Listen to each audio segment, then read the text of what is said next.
अज्ञानतिमिरान्धस्य ज्ञानाञ्जनशलाकया चक्षुरुन्मीलितं येन तस्मै श्रीगुरवे नमः।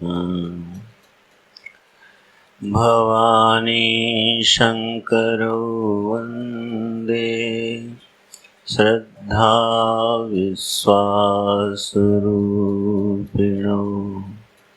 याभ्यां विना न पश्यन्ति सिद्धाः स्वान्तस्थमीश्वरम्।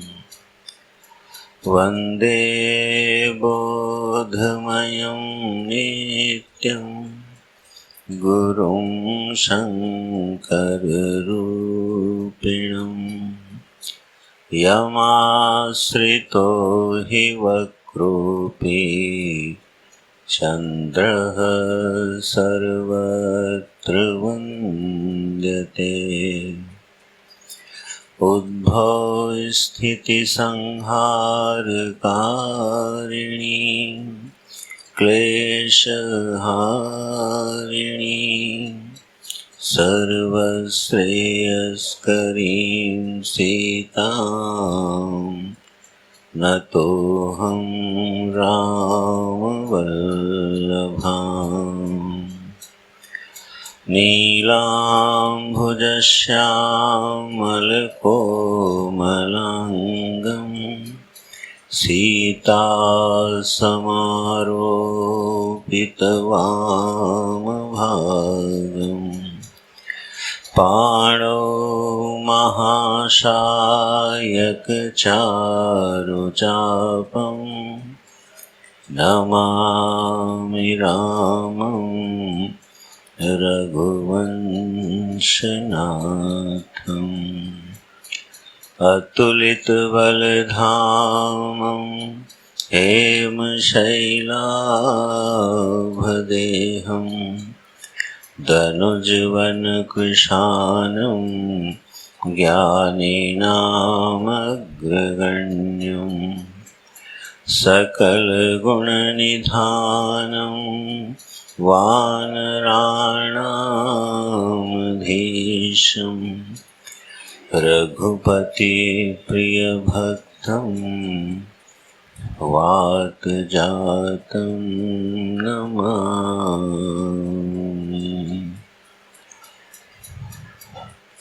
श्री राम जय जय राम। श्री राम जय जय राम। श्री राम जय जय राम।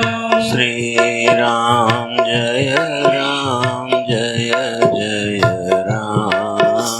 श्री राम जय जय राम। श्री राम जय जय राम। श्री राम जय जय राम।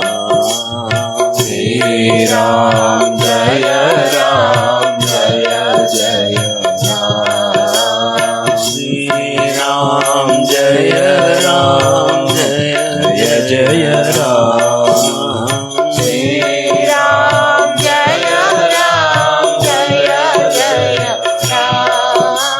श्री राम जय जय राम।